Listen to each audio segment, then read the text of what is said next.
Dans le Var, chaque année, 60% des allocataires sont contrôlés par la caisse d'allocation familiale. Des contrôles qui peuvent prendre différentes formes et dont ils n'ont pas toujours connaissance. Parce que mon dossier était toujours à jour, j'ai aucun souci. Voilà, j'étais jamais contrôlée, ni chez moi, ni par courrier. J'avais mon dossier qui avait changé au niveau de la Sécu, donc j'avais eu plus et ils m'ont demandé, ils ont contrôlé pourquoi d'un coup il y avait plus. Et donc j'ai juste à donner la nouvelle notification et ça a été bon.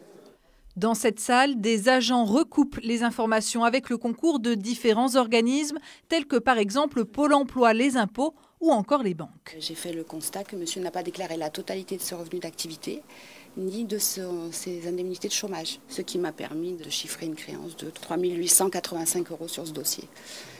L'allocataire peut aussi recevoir la visite d'un contrôleur à son domicile.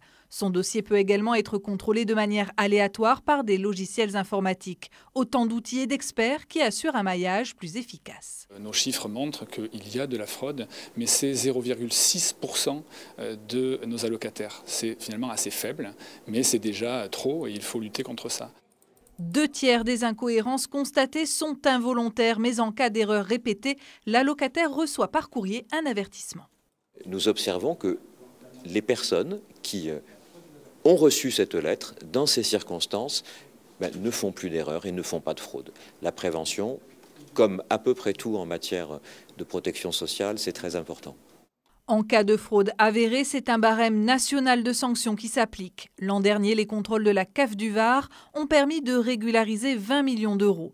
Des trop-perçus, mais aussi des rappels de droits à des allocataires qui ne percevaient pas assez compte tenu de leur situation.